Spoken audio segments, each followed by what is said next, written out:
We have with us on the program here today Richard Van Camp, the author of the book, The Lesser Blessed. 20th anniversary edition already. Wow. Dante. Thank you, Wally. Yes, I'm glad to be here. It's 20th anniversary. Holy cow. Thanks so much for coming in and to talk with us about the book, about your appearance at Audrey's this weekend, and also we're going to talk about how this book eventually became a movie. And an icon. It is a brilliant story. Yes. A great coming-of-age story. And I think a lot of people out there, and not just with Aboriginal people, but just Canadians in general, I think can relate to. Yep. I agree. When you had sat down and were coming up with the concept of this book and the idea, I guess you didn't have to really search that far to decide how you were going to write this. No. Was it a lot of just what you had grown up with, the people around you? Yes, Wally. You know, I was so lucky. I just want to say, Sagya Masi, thank you very much. And I do mean Dante. Thank you so much for having me. When we were pregnant with our first little boy, Idzazi, and I want to say happy full moon to all the listeners out there. I was driving here, and big, beautiful full moon tonight. It's our little boy's 23rd full moon and counting. And, I got to cook for my mom this morning. She's off to Yellowknife. I got to cook for my wife, our little boy. And I was driving here, and there's sundogs out today. And the one on the left is bigger. And the elders say that when the sundogs are out, if the one on the right is bigger, that means it's going to get colder. But this one, good news, Edmontonians, all my cousins, everyone I owe money to, the one on the left is bigger. That means it's going to get warmer. So growing up in Fort Smith, Northwest Territories, I'm so proud to be from Fort Smith because we're officially quadrilingual. What that means is there's Chipewyan, Bush Cree, French and English spoken at any given time. And I was a child of the 80s. I was born in 71. And remember the 80s, we had He-Man and Star Wars and Predator and Terminator and Aliens. It was just a golden time. Mm-hmm. And we had Degrassi Junior High. And, I used to hop on my snowmobile and go to PWK High, get beat up there for 5.5 hours straight, then go check my brother's trap line, then race.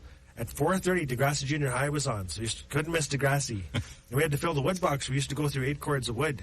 Yeah, you had to fill the wood box, cut kindling, get everything ready, vacuum. You have a beautiful log house that we built as a family.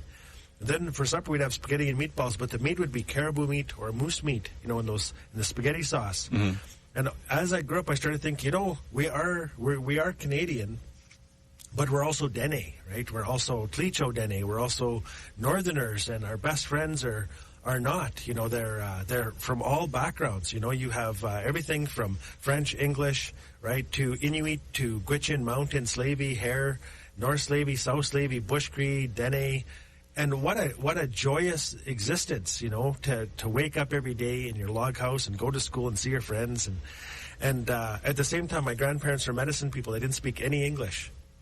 And, to grow up and to know that we are so rich in the Northwest Territories with our culture and our language and our traditions and our culture and everything else. But at the same time, there was bullying. At the same time, there was substance abuse. At the same time, there was a shadow of residential schools. My mom went for 12 years.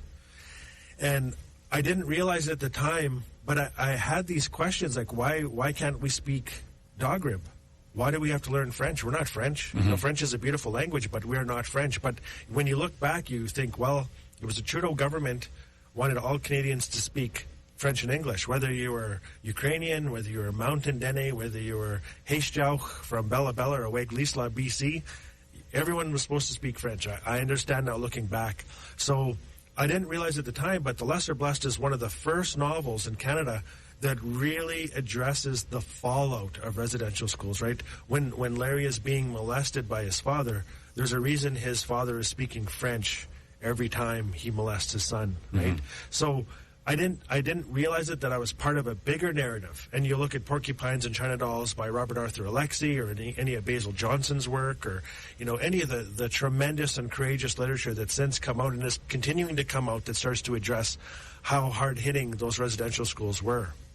Why are so many of your parents, why have they been married 3 times, right? Why are so many of your parents never been married? Why are addictions so high, right? So, I was just in Yellowknife, and you see the fallout all the time. You see it in Edmonton all the time, right? We're still in that shadow. But at the same time, The Lesser Blessed, the novel, is hilarious. It's funny. It's rowdy. It's raunchy. It's sensual. And I was really proud of the novel. I got to reread it again as we were putting the galleys together for the new edition, which comes with 2 additional short stories and a new introduction by myself. I got to read the first time in 18 years I sat down, I read my own book. I hadn't looked at it in 18 years. And you know what, Wally, I wouldn't change a word. I'm so proud of the novel because it took me 5 years. I started writing when I was 19. It took me 5 years to write. I wouldn't change a word. And that's my wish for all writers. If in 20 years you can read your work again and you go, holy cow, I nailed it. Humble enough to be awesome, awesome enough to be humble. I nailed it 20 years ago. I don't have to go back. And then you look at the book, and then you go back 20 years ago. I mean, you were, like you said, 19 when you started. It's a sweet young thing, Wally, before time has had its way with me. Now, obviously, this was something that you had done growing up as well. You did a lot of writing growing up as a child? Nope. I wanted to be a comic book artist. I've always loved comic books. I was always a pencil and ink artist at PWK and JBT. I was famous for my art. But I've also been a reader, right? I was always into, Stephen King and Judy Blume and S.E. Hinton and Pat Conroy, all these beautiful comic book writers, Epic Magazine, Heavy Magazine, Savage Sword of Conan. And somewhere along the way, I just discovered writing. And, the 5 years I was working on the novel, I had no idea it was a novel. All I knew was I was working on something that was making me laugh, making me blush. I was just so excited to go back to the story that was being told by Larry Soule. Now, when you were done the book and when it got published, was it then when the publisher picked up the book that you realized that you really had something here that was going to resonate with a lot of people out there? Well, what happened was I showed the manuscript to an agent named Carolyn Swayze, who lives in White Rock, and she sold it to Douglas and McIntyre 2 weeks later. So the book was out within a year. I mean, it came out in 1996. And there was really no time to think about it because the next thing I know, I was working with Barbara Pulling, the editor. I didn't realize how important Barbara Pulling is to so many great authors, right? It's great editors that create great authors. And I was lucky enough to work with Barbara Pulling when she was still with Douglas and McIntyre.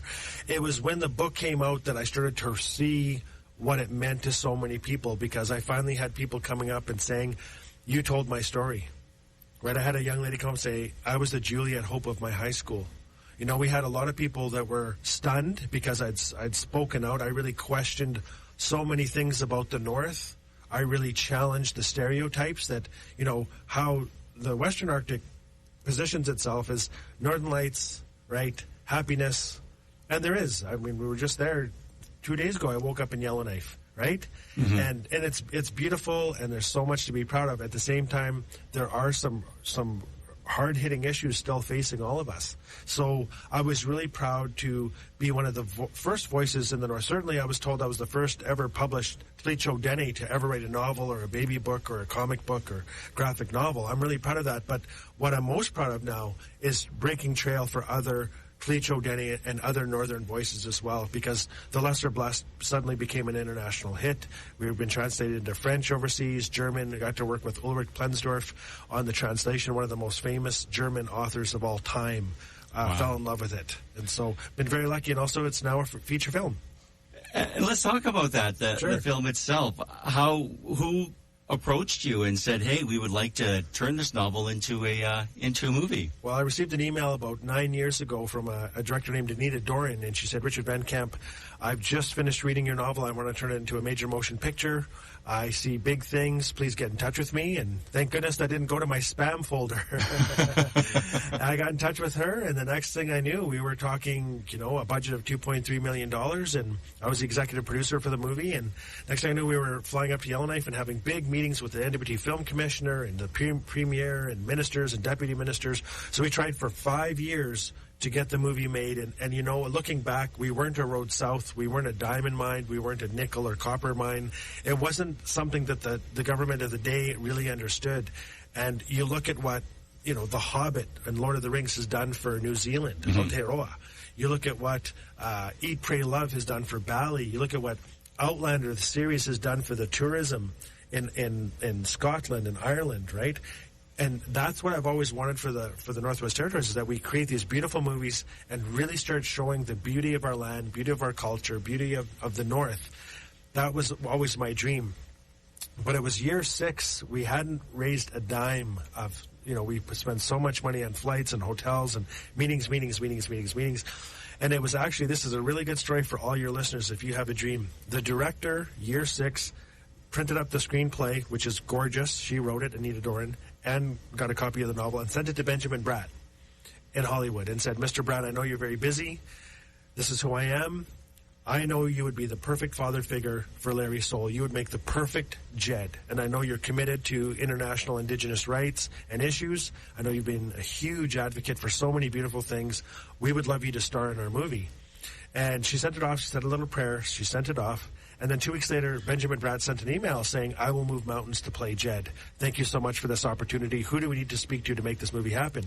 And once we had Benjamin Bratt, the Ontario Arts Council and the Ontario Film Commission got in touch with us, and they said, if you have Benjamin Bratt, we have $500,000 for you to shoot in Sudbury. And at that time, there was a little reserve called Whitefish. They've since changed their name. And I'm actually heading there day after tomorrow to show The Lesser Blessed and to honor them once again. So once we had $500,000 and all the incentives, and they were so fantastic, they said, not only do we have $500,000 and all the tax incentives you could ever want, we just finished shooting 3 movies. We want 1 more before Christmas. We've got drivers, security, caterers, editing suites. We've got carpenters and electricians who specialize in movie sets. There's a little reserve outside of Sudbury called Whitefish. And if you go to the east, it's got spruce and pine. If you go to the west, you've got red willow. If you go to the, to the south, you've got shale. And then to the east, you've got bedrock. It's exactly like Fort Simmer NWT. So they'd already read the novel, and they made it so easy. So after 2 days after that, Kiowa Gordon from Twilight signed on. He's the sexy wolf. 4 movies, no shirt. He doesn't need a shirt. 2 days after that, we had Chloe Rose from Degrassi Junior High, and 2 days after that, we had Adam Butcher from Dog Pound, and then we went on a major tour in the Northwest Territories. We auditioned over 110 youth in 5 communities in 6 days. We went to Yellowknife, Betcha Cove, Fort Providence, Hay River, Fort Smith. Thank goodness we discovered Joel Nathan Evans and my old high school, PWK, in Fort Smith, and right away the casting agent, Jason Knight and Anita Doran, they said, there's Larry Soul, and he's the star of the movie, and he's actually on the cover of the new edition. I actually just mailed my last copy of my author. I have 0 author copies left, because suddenly when you have a book with all these cousins that you owe a lot of money to, they come out of the woodwork. And anyways, I sent the last one to Joel Evans, and I said, you rock star. Not only are you the star in the movie, you're on the cover of the 20th anniversary. So I'm looking forward to rocking out 2 o'clock at Audrey's Bookstore on Jasper Avenue this Saturday. And not only am I going to do a book launch, I want to do a giveaway. I'm so grateful to Edmonton. I'm grateful to community here. And, this is our home. This is our northern home. We love Edmonton so much. And so I have a lot of things that I've just decided to give away. So if you show up, 2 o'clock, there's going to be bannock. There's going to be light refreshments. There's going to be me and my fabulous hair, and we're going to rock out hard. I'm going to end the splits. Wally. I haven't been able to do the splits since kindergarten. I'm going to try. Well, once you say bannock and refreshments, that's right away. People are going to go. Never mind the book. Never mind the giveaway. Let's go eat. Oh, and it's good bannock too. Yeah, we've actually launched the last 3 books that came out at Audrey's, and I love Audrey's. Very easy to spend money there. Yeah, and invite everybody to come on down. That's at 2 o'clock on Saturday afternoon, downtown Don't Edmonton. cheap out. Yeah, you can make it. If you're in jail, break out. The 20th anniversary edition of The Lesser Blessed.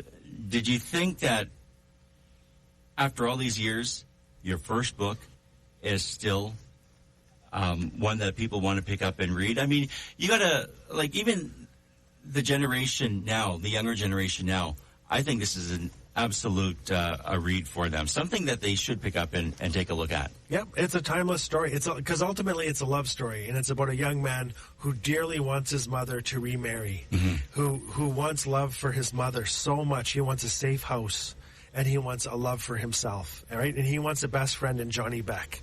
Right, and it's his sincerity that wins you time and time and time. Like I'm still laughing, I'm still blushing, I'm still so proud of Larry Soul and his gorgeous voice. And it is a good read. Your money's worth, guaranteed. Hoka. Where could people get the book? Well, you Is can it a go to bookstore? any fine bookstore. Any bookstore that doesn't have it is cheap, in my opinion. So, Audrey's, get in touch with me on Facebook. I'll send you a copy. I'll issue that cousin discount. I already know you're going to ask for. Just say I say yes. I welcome more abundance, Wally. More abundance. Okay, hey, Richard, you can't be cheap in this life, eh? No, not at all. Yeah. And you actually, I think, just blessed everybody with a wonderful novel and a movie too to go along with it. They've got 17 copies of the DVD at the Edmonton Public Library. So if you're too cheap to rent it on iTunes, you can watch it for free. Go and pick it up there. Richard, I want to thank you so much for coming in. Let's go. And good luck on your travels promoting the book. And we look forward to seeing you this coming Saturday. Okay, Sagya Masi. Have a great day, everybody. Don't pick fights. Stay in school. Go to church. That's what the elders say. I'm like, you don't go to church. They're like, we know, but you should. So take it easy and happy full moon, everybody. Host a feast tonight. Feed the birds. Do what you got to do. Cook for your enemies. They can't stay mad at you if you keep sending them lasagna. Richard Van Camp, author of The Lesser Blessed. Thank you so much for coming in Chow, today. Wally. Thanks for having me.